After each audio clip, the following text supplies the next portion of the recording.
제가 전도사로, 강도사로 사역할 때, 친한 성경 목사님이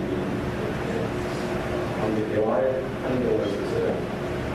세계를 말하는 거예요. 목사 되기 전에, 목사 안수받기 전에 열심히 해야 된다. 고민을 해주셨습니다. 전도사 때, 강도사 때 열심히 하다가 목사 안수받고는 사람이 배우지 않습니다. 모든 목사가 그렇다는 게 아니에요. 오래가지 말합니다. 그분 소견에 그렇다는 거예요.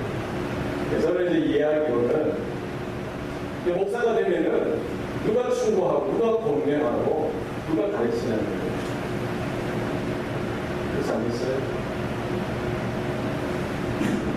그러나 제 마음에는 하나님 나라에 하나님 앞에 설 때까지 날마다 깨어지고 날마다 찢어지고 나는 하나님 앞에 날마다 굳어지면서 배워야 한다는 거예요. 목사가 배우지 않으면 하나님의 말씀으로 받지 않으면 안 된다는 거예요. 우리 성도들도 마찬가지로 생각합니다. 우리가 1년, 2년, 3년 신앙생활이 중요합니다. 그러니까 10년, 20년, 30년 우리가 주님 앞에 설 때까지 날마다 주님의 은혜가 없이는 살 수 없는 존재인 것을 깨닫고 믿음으로 주님 앞에 가까이 나가는 저와 여러분이 수 있기를 바랍니다. 여러분, 목회에 있어서 하나님의 은혜가 없이는 이거만큼 힘든 게 없어요. 내 힘으로, 내 지식으로, 경험으로 해서는 안 됩니다. 성령의 능력과 성령의 권세와 하나님이 주시는 은혜가 있어야 능히 감당할 수 있는 일이 있습니다. 우리 성도들의 신앙의 삶도 그렇습니다. 여러분, 무엇이 부족합니까? 무엇이 필요합니까? 무엇이 이 시각, 이 시점에 가장 나에게 필요한 것이 뭐냐는 거예요. 그게 뭘까요? 하나님의 말씀 아니겠어요? 하나님의 은혜가 아니겠습니까? 내 상한 심령, 환경의 여러 가지 어렵고 힘든 이런 처지 가운데서도 하나님이 살아계시고 나에게 찾아와 주시고 나를 향해 말씀해 주실 때에 그 말씀을 통해서 내 심령이 소생케 되어지고 새롭게 되어지는 은혜가 있다면 모든 것들을 극복하고 이기고 믿음으로서는 귀한 은혜가 있는 일이 있습니다. 여러분, 신앙의 삶은 그런 말씀을 듣고 하나님의 은혜를 받고 내 부족한 부분, 내 부러지는 마음들, 내 안에 못된 습성들 이것들이 날마다 깨어지고 부서지고 새로워지고 하나님이 빚으시기에 하나님이 만들어 가시기에 하나님이 세워 가시기에 합당한 모습이 되어져야 하는 것입니다. 우리는 그 싸움이에요. 날마다 매 순간마다 우리 하나님 앞에 서려고 하고 하나님 말씀 안에 우리가 서 있으려고 하는 그와 같은 헌신이 우리에게 있어야 될 줄로 믿습니다. 우리가 한순간 이것을 놓치게 되어지고 말씀과 멀어지고 은혜가 멀어지고 하나님의 임재, 하나님의 그 은혜를 경험하는 삶에서 멀어지게 되어질 때에 우리 마음이 어떻게 돼요?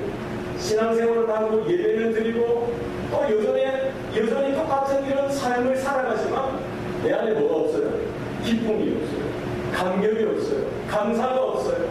하나님이 주시는 이 은혜의 충만이 없이 이 예배 생활을 감당하려고 하니까 이게 하나님 중심의 삶이 아니라 자기 중심, 나 중심이 되어지는 거예요. 하나님의 나라와 하나님의 영광을 구하는 삶이 아니라 내가 뭐를 원하느냐, 내가 무엇을 인하여 기뻐하느냐, 이것이 약간 주객이 전도되어지는 신앙생활이 되어지게 되는 것입니다. 성도의 삶 가운데 날마다 있어야 하는 것, 회개의 삶이 있어야 됩니다. 날마다 말씀을 통해서 내 자신, 내 안에 얼마나 육신의 죄악들이 드러지나 끌어오릅니까? 이것을 발견하고 말씀으로 성령의 은혜로 십자가에 못 박는 이런 놀라운 회개의 역사가 있어야 될 줄로 믿습니다. 개혁. 우리는 리포먼드 처치, 링 리포먼드입니다. 날마다 새로워지는 것입니다. 새로워져야 하는 거예요. 이것으로 다 되었다 이것이 아니에요. 주님 앞에 설 때까지 날마다 고쳐지고 새로워지고 개혁되어지는 삶이 우리 신앙인의 성도들의 삶 가운데 있지 않으면은 그 현상 유지가 아니라 퇴보라는 거예요. 나라도 떨어지는 거예요. 영적인 침체 가운데 놓이게 되어지는 것입니다. 그렇기 때문에 날마다 우리가 말씀 가운데, 은혜 가운데 회개하고 돌이키고 날마다 나를 고치고 변화를 이루어가고 성장을 이루어가는 그 개혁되어지는 삶 가운데 우리가 놓여져 있을 수 있기를 바랍니다. 예수님께서 십자가에 달려 돌아가시기 전날 밤에 제자들과 마지막 만찬을 나누시면서 무엇을 하십니까? 그 제자들의 더러운 발을 하나하나 씻겨주시는 거예요. 그러면서 하시는 말씀이 무엇입니까? 한번 목욕한 자는 더 이상 목욕할 필요는 없다는 거예요. 그러나 뭘 하라는 거예요? 발을 씻는 것. 형제의 발을 씻어주고 또 내 발이 씻겨지고 이 죄로 인하여 타락되어진 이 세상 가운데 살아가다 보니까 늘 언제나 빼먹게 되어지고 죄악 가운데 노출되어질 수밖에 없다는 거예요. 내 안에 여전히 육신이 있기 때문에 자만하는 마음, 교만된 마음이 불쑥불쑥 올라오기 때문에 이런 것들은 날마다 씻김을 받아야 되는 것입니다. 우리가 주님 앞에서 날마다 낮아지고 겸손한 마음, 겸비한 마음으로 하나님 내 상한 마음, 때묻은 심령 하나님 씻어주세요.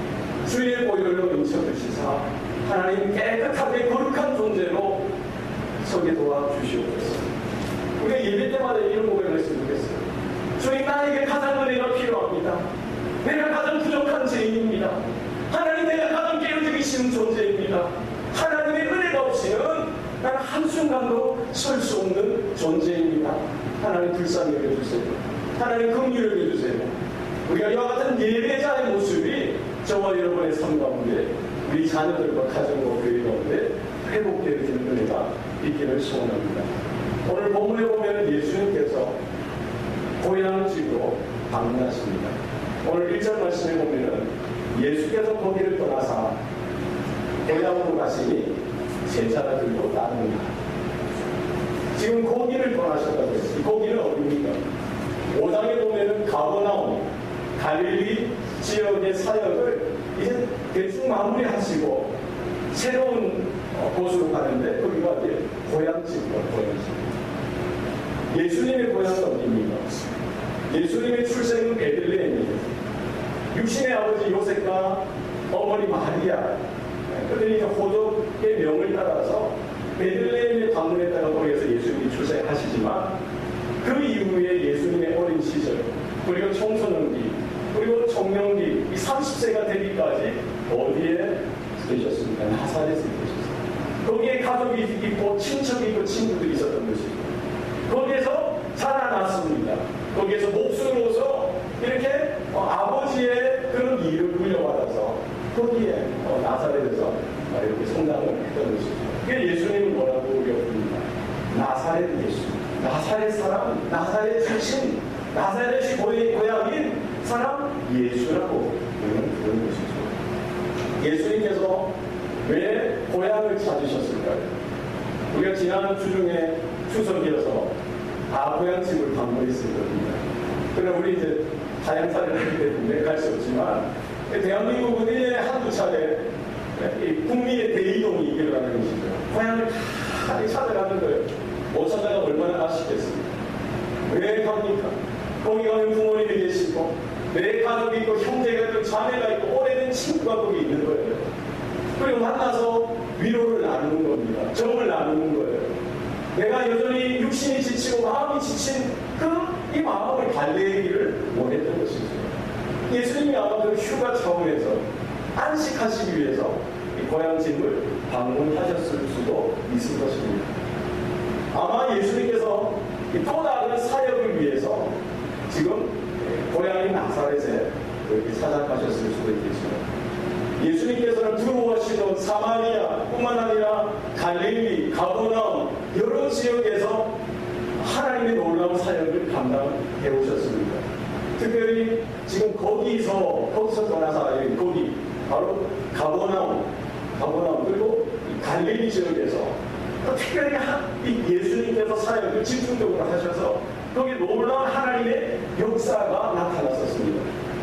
중풍병자가 고침을 받고 문둥병자가 고침을 받고 12회 동안 혈류병 가운데 고통당하던 그 여인이 이 고침을 받았던 것이죠. 야이로에 죽었던 12살 많은 그 딸이 예수님께서 이렇게 잡아서 일으키시자 이 죽음에서도 다시 살아나는 놀라운 역사가 있었던 것입니다. 예수님이 가는 곳마다 수많은 군중들이 모이고 예수님을 환호하고 예수님을 만나기 위해서 예수님의 말씀을 듣기 위해서 따랐던 사역의 귀한 현장이었습니다. 그런데 그 예수님께서 그 사역의 그 중심되는 현장을 떠나셔서 자신의 고향 나사렛에 지금 방문하셨던 것이죠. 아마 이런 마음이 계셨을 거예요. 수많은 지역에서 놀라운 하나님의 은혜, 하나님의 역사를 이루었듯이 내 고향집, 내 친척이 있는 그곳, 내 오래된 벗도 있는 그곳에서도 하나님의 귀한 은혜를, 하나님의 귀한 역사와 기적을 나누어주고 선포하고 또 함께 하고 싶은 마음이 왜 없었겠습니까? 그 은혜를 나누기 위해서 그곳을 찾아갔었지만 어떻게 했어요? 오늘 본문 3절에 보면은 예수님에 대해서 그 말씀에 걸림이 되어서 예수님을 비난하고 예수님을 반박하고 예수님을 폄하하고 뭐 했다고요? 예수님을 배척했다고 했어요. 예수님의 마음을 받지 않는 거예요. 예수님의 말씀을 받지 않는 것이 배척한 거예요. 그런 모습 가운데 예수님께서 뭐라고 말씀하십니까? 선지자가 자기 고향과 자기 친척집과 자기 집 외에서는 존경받지 않은 한이 없다고 했어요. 바로 그 자리에서 자기가 친하게 지내고 자기를 지지해주고 다른 사람들은 몰라도 그들은 예수님을 인정해 주어야 하는 게 오히려 아이러니죠. 그들이 오히려 예수님을 반박하고 반대했던 것입니다. 예수님께서 뭐라고 말씀하세요? 그들이 믿지 아니함을 뭐하고 여겼다고요? 이상히 여겼다고요. 길게는 30년을 알고 살았습니다. 예수님을. 네. 적어도 10년, 20년을 예수님을 가까이에서 봤는데 여전히 예수님을 몰랐는 거예요. 여전히 예수님을 통해서 하나님의 말씀을 그들은 받지 못했던 것입니다. 여러분 갈릴리나 가버나움이나 다른 동네 사람들은 다 은혜를 누리고 다 하나님의 말씀 가운데 깨어지고 새롭게 치유되어지고 회복되어지는 은혜를 누리는데 왜 나사렛 땅에서는 왜 그 예수님의 고향 땅에서는 예수님을 받아들이지 못하고 예수님의 말씀 가운데 은혜 받지 못하고 오히려 예수님을 배척했겠습니까? 우리의 삶이 어떠냐 하면 이 말씀을 통해서 살펴볼 수 있기를 소원합니다. 예수님을 배척했던 첫 번째 이유가 그들의 오만 때문이에요. 오늘 설교 제목이 뭡니까? 오만과 편견. 오만. 영어로는 뭐라고 적었습니까? 프라이드라고 적었습니다. 프라이드 프레judice라는 책이 또 있죠. 그러니까 우리가 하나님의 말씀 앞에 하나님의 은혜를 받기에 늘 걸림돌이 되는 것은 뭐예요? 내 안에 있는 자존심이라고 해요. 내 안에 자만, 교만, 오만한 이런 태도가 하나님 앞에 나아가는 데에도 장애물이 되어지고 하나님의 말씀을 듣는 데에도 걸림돌이 되어지더라는 것입니다. 지금 나사렛 사람들은 뭐라고 여기는 거예요? 예수님께서 안식일이 되어서 그 회당에서 말씀을 전해주셨어요. 많은 사람들이 듣고 놀라 이르되 이 사람이 어디서 이런 것을 얻었으며 이 사람이 받은 그 지혜 그리고 그 손을 통해서 나타나는 그 권능이 이것이 어찌 된 거냐 따지는 거예요. 여러분 보세요. 예수님의 말씀을 듣고 놀라요. 놀라는 건 참 듣고 놀라는 거예요. 사실 예수님의 말씀 듣고 놀라서 그 다음에 뭐가 됐으면 좋겠어요? 믿어요. 말씀을 듣고 놀라고 더 믿었더라. 이 해피엔딩이 돼야 됩니다. 예수님의 말씀을 듣고 놀라고 더 은혜 충만했더라. 예수님의 말씀을 듣고 놀라고 내 삶이 변화되어지고 내 상처가 치유되어지고 하나님의 살아계신 것을 경험했더라. 이렇게 되어야 되는데 지금 나사렛 그 사람들, 그 많은 사람들이 예수님의 말씀을 듣고 놀랐는데 부정적으로 놀랐습니다. 뭐라고요? 예수님을 비난하고 예수님의 그 권세, 예수님의 권위를 인정하지 아니하고 예수님의 말씀의 그 권세에 대해서 반박하는 것입니다. 폄하하는 것입니다. 왜 그렇습니까? 자신들에게 자만한 마음, 프라이드, 자존심, 교만되는 것들이 있어요. 자기들이 누구보다 더 낫다는 거예요. 예수보다 더 낫다는 거예요. 30년 동안 봐왔는데 그 몫을 예수보다 제사장 후예들, 율법상 후예들, 유대의 그 전통을 가진 우리가 더 낫다는 거예요. 자신이 지켜왔던 그 종교적인 그 습성들, 그 전통들, 유대인의 유대인된 그 판단하는 거예요. 얼마나 어리석은 거예요. 우리가 말씀을 들을 때 조심해야 될 게 이겁니다. 우리가 자존심을 가지고 말씀 앞에 서면 안 돼요. 하나님의 말씀을 읽고 듣고 공부할 때, 배울 때 겸손하고 겸비한 모습으로, 상하고 깨어진 마음으로, 가난한 심령으로 우리가 주님 말씀 앞에 서야 하는 줄 믿습니다. 왜 말씀을 통해서 말씀의 은혜를 받지 못합니까? 내 안에 여전히 자존심이 살아있다는 거예요. 내 안에 여전히 자아가 살아있다는 거예요. 내 안에 여전히 교만되어지고 완악한 그런 심령이 있다는 겁니다.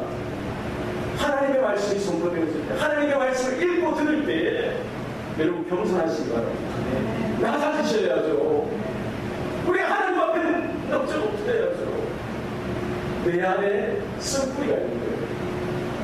목사도 마찬가지입니다. 선교사도 마찬가지예요. 오랫동안 신앙생활한 분들의 특징이 그런 거예요. 우리가 조심해야 되는 거예요. 지금까지 잘 견뎌오고 믿음 가운데 부르심 앞에 두려움 떨림을 잘 감당했으면 끝까지 이 부르심 앞에 날마다 새로운 마음으로 하나님의 은혜를 구하는 저와 여러분 될 수 있길 바랍니다. 내 안에 선한 것이 뭐가 있겠어요? 내 안에 내어놓을 것이 뭐가 있겠어요? 하나님의 말씀이 없이는, 하나님의 은혜가 없이는 한순간에 넘어질 수 있는 존재가 바로 저와 여러분 모습인 것을 여러분 기억하시기 바랍니다. 말씀 앞에 서실 때 모든 자존심, 교만된 것, 오만 이런 것들 다 내려놓는 거죠. 하나님께서 모세를 부르실 때 모세야 모세야, 하나님이 첫 번째 요구하신 게 뭡니까? 입안의 신을 벗으라는 거예요. 그 자리는 거룩한 곳이라는 거예요. 하나님의 말씀이 임하고 하나님의 임재가 있는 그 자리는 거룩한 곳이니 너 입안의 신을 벗으라는 겁니다. 네가 지금까지 고수했던 전통을 벗어버리라는 거예요. 네가 지금까지 이런 의지했던 것들, 이 세상적인 것들, 네가 추구했던 세상의 권력들, 자존심들, 자만한 마음들 다 벗어버리라는 거예요. 우리가 하나님 앞에 섰을 때 다 벗어버리셔야 돼요.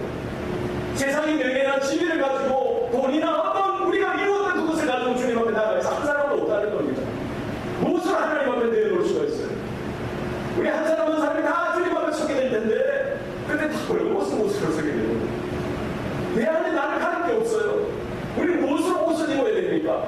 예수 그리스도께서 십자가에서 피 흘려 얻으신 그 그리스도의 의를 옷 입어야 되는 거예요. 내 것은 다 부끄러운 것입니다. 여러분 신발을 벗으세요. 여러분 옷을 다 벗으세요. 그리스도의 긍휼로, 그리스도의 사랑으로 옷을 입고 겸손한 마음으로 깨어지고 통회하고 참혹하는 심령으로 주님 앞에 베드로가 예수님의 명령을 따라서 깊은 곳에 그물을 내렸습니다. 찢어질 정도로 고기가 잡히는 겁니다. 사실 그는 해변가에서, 갈릴리 해변가에서 그물을 씻는 중에 예수님께서 그 옆에서 몰려든 수많은 군중들에게 전하셨던 그 말씀을 그는 들었어요. 그리고 베드로에게 찾아오셔서 깊은 곳으로 가서 그물을 내리라 하시자 그 말씀에 의지해서 가서 그물을 내렸던 것입니다. 그게 하나님의 놀라운 기적을 체험했어요. 그의 반응이 무엇이었습니까? 주여 나는 죄인이로소이다. 나를 떠나소서. 베드로가 주님의 말씀을 들었습니다. 주님의 말씀에 순종하여 나아갔어요. 그리고 거기에 하나님의 놀라운 기적이, 역사가 나타났습니다. 그때 베드로의 반응은 자신이 그 영존하신 주님 앞에 서 있을 자신을 바라보면서 자기가 얼마나 못된 신성, 얼마나 악한 죄인인 것을 깨달았고 주님 앞에 죄인인 것을 고백했던 것이죠. 우리가 말씀 앞에 하나님 내가 가장 큰 죄인입니다. 내가 가장 못된 놈이에요. 주님의 은혜가 없이는 한순간도 설 수 없는 존재입니다. 하나님 이 자리에서 가장 제가 하나님의 은혜가 필요합니다. 하나님 불쌍히 여겨주세요. 긍휼히 여겨주세요. 날마다 믿음으로 주님 앞에 무릎 꿇는 저와 여러분 되시기 바랍니다. 여러분 자존심, 프라이드, 오만, 교만, 이 굳어진 신념들 날마다 깨뜨리고 날마다 십자가에 못 박고 내려놓는 은혜가 저와 여러분 가운데 있어야 할 줄로 믿습니다. 나사렛 땅 그 예수님의 고향 사람들이 왜 예수님을 통해서 그 말씀의 은혜를 받지 못했을까요? 두 번째는 편견들이에요. 편견. 다 안다는 거예요. 사실 다 모르는데 다 아는 것처럼 생각되어 있었던 거예요. 왜 그랬습니까? 이는 마리아의 아들 목수가 아니냐, 야고보와 요셉과 유다와 시몬의 형제가 아니냐, 그의 누이들이 지금 우리와 함께 있지 아니하냐. 예수님을 안다는 거예요. 예수님을 경험했다가 해봤다는 거예요. 이 편견에 사로잡히는 것, 선입견에 사로잡히는 것, 이것이 신앙생활의 가장 큰 위험 요소 중에 하나가 되는 거예요. 예수님을 뭐라고 해요? 마리아의 아들, 마리아의 아들이 아니냐. 사실 유대인들은 보통 어떤 사람을 일컬을 때 아버지의 이름을 씁니다. 예를 들어서 임성철의 아들, 혹은 뭐 박용철의 아들, 아들 딸이죠. 박용철의 딸, 이런 식으로 죄송합니다.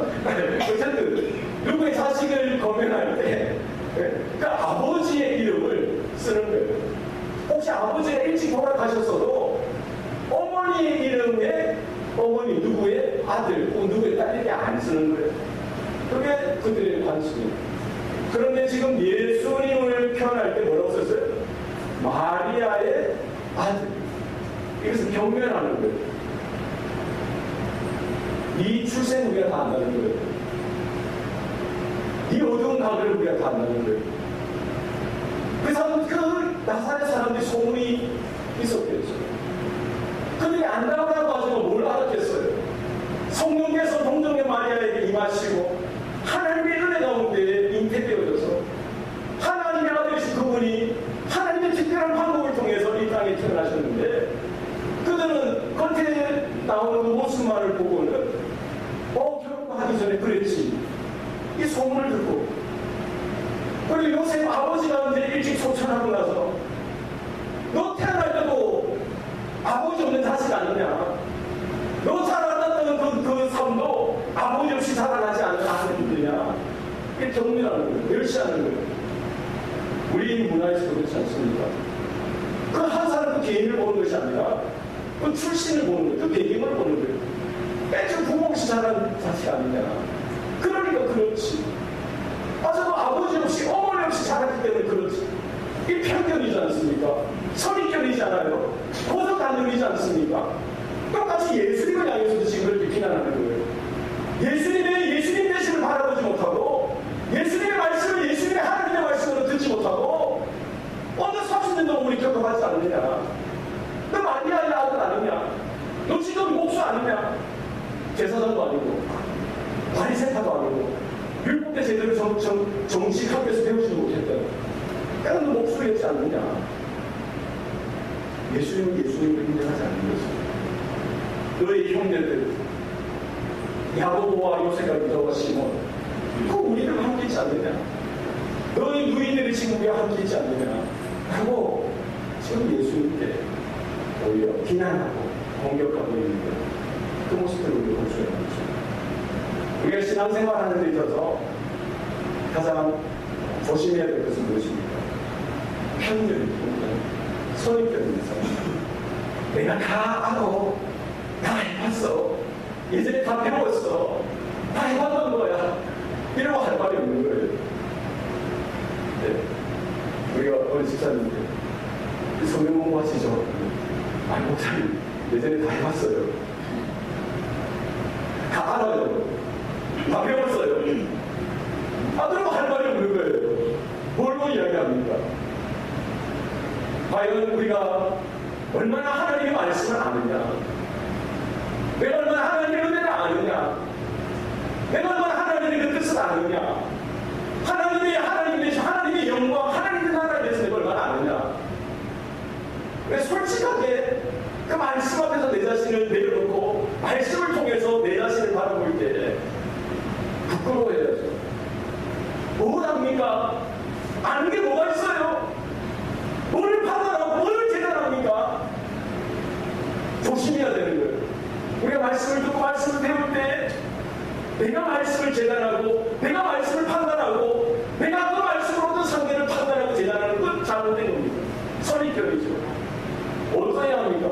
말씀이 나를 판단하시도록, 말씀이 나를 재단하시도록, 말씀이 나를 스케일링하시고 말씀이 나를 설치하시도록 말씀 앞에 내 자신, 내 삶을 다 내어야 돼요.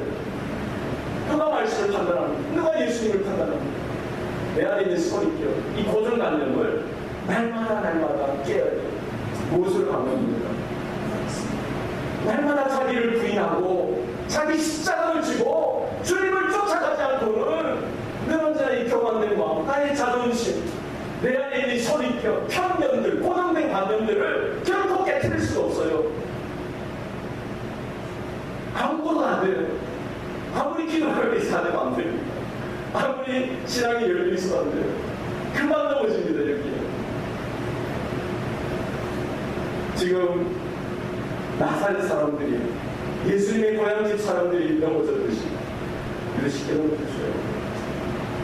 하나님 앞에 날마다 겸손히 엎드리는 저와 여러분 될 수 있기를 소원합니다. 날마다 새로운 은혜를 주셔서 광야의 이스라엘 백성들은 날마다 하늘로부터 내려오는 만나를 먹어야 했어요. 그날의 만나가 그치면 그날 살 수 없는 겁니다. 여러분 어제의 만나로 오늘 먹을 수 있는 게 아니에요. 날마다 새로운 하나님의 은혜를 사모하시기 바랍니다. 어제 해봤어요. 작년에 해봤어요. 젊었을 때 해봤어요. 10년 전에 해봤어요. 20년 전에 해봤어요. 그게 아니에요. 오늘 지금 이 시간 하나님의 은혜를 축복하시고 사모하시고 받으셔야 합니다. 하나님 은혜 주세요. 하나님 은혜 없이는 제가 교회에 떠날 수 없어요. 하나님 은혜가 없이는 내 가정을 돌볼 수가 없어요. 하나님 말씀하지 않으시면 내 삶 가운데 저 도저히 감당할 수 없습니다. 우리 솔직하게 우리 자신을 돌아보시고 하나님을 향하여 하나님 제가 은혜가 필요합니다. 하나님 제가 은혜가 필요합니다. 하나님 요즘 기도가 안 돼요. 하나님 요즘 예배에 감사가 없어요. 하나님 삶을 살아가면서 너무나 불편하고 불만한 내 모습이 있어요. 솔직하게 우리 자신을 돌아보실 때 그런 것처럼 포장하지 마시고 나는 다른 것처럼 포장하지 마시고 하나님 내가 은혜가 필요합니다. 내가 말씀이 필요합니다. 하나님 기도가 메말랐어요. 눈물이 메말랐어요. 그리고 하나님 앞에 나가주시고 하나님 앞에 간절히 나가는 저와 여러분 될 수 있는 바랍니다. 세 번째는 뭡니까? 믿음이 없는 겁니다. 오늘 본문 5절, 6절 말씀을 보면 거기서는 아무 권능도 행하실 수 없어 다만 소수의 병자에게 안수하여 고치실 분이 없고 6절 나가시겠습니다. 그들이 믿으시 하나님을 이상히 여쭈고 이에 모든 손에 들을 다니시며 가르치시더라. 아멘. 지금 예수님께서 나사렛 그 사랑하는 자신의 가족이 있고 친척이 있고 이웃이 있는 그곳에서 왜 하나님의 은혜를 나누어 주고 싶지 않겠어요? 왜 하나님의 권능을 드러내고 하나님의 역사를 나타내 보여주고 싶지 않겠어요? 그러나 그럴 수 없는 거예요. 오늘 본문에 보니까 거기서는 아무 권능도 행하실 수 없다는 거예요. 예수님이 갑자기 능력이 소멸되어지고 사라져서 이런 놀라운 하나님의 권능을 나타내 보여주시지 못한 것이 아니라 그들이 믿음이 없기 때문에 그들이 영적으로 준비되지 못했기 때문에 예수님께서 자신의 하나님의 권능, 권세를 드러내고 나타내시는 것을 삼가하신, 절제하신 것입니다.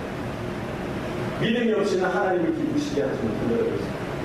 믿음이 없이는 우리가 하나님의 은혜와 하나님의 기적을 경험할 수가 없습니다.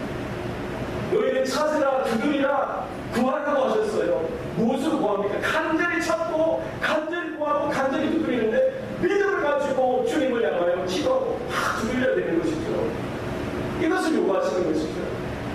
내가 귀가 없어서 듣지 못한 게 아니요 내가 손이 짧아서 너를 구원하지 못하는 것이 아니지 않느냐. 너희는 환난 날에 나에게 부르짖으라는 거예요. 무엇으로 부르짖어요? 목소리만 크면 됩니까? 믿음으로 간절히 주님 앞에 부르짖어야죠. 믿음으로 주님 앞에 서야 되죠. 주님 나를 불쌍히 여겨주세요. 나를 긍휼히 여겨주세요. 이 믿음의 준비가 되어져요. 믿음의 하나님이 은혜의 폭포수와 같이 말씀의 능력과 역사를 폭포수와 같이 쏟아부으시는데 믿음의 그릇이 제대로 준비가 되어지지 않았어요. 이 그릇이 뒤집어졌어요. 아무리 은혜가 쏟아지고 다른 사람들 다 은혜를 받고 다른 동생 다 은혜를 경험해도 나는 못 받는 거예요. 왜요? 믿지 못하니까. 예수님께서 뭐라고 말씀하세요? 그들이 믿지 아니함을 뭐 여기셨다고? 이상히 여기셨다. 예수님이 저와 여러분의 영적인 상태를 바라보시고 우리 가정의 영적인 상황들을 바라보실 때 뭐라고 평가하실 것 같아요? 저거 좀 이상한데 저거 좀 왜 저러지? 이러시에요. 곤란한 거예요. 우리 한번 서울 한번 인사하십시오. 제가 좀 이상한가요? 한번 물어보시면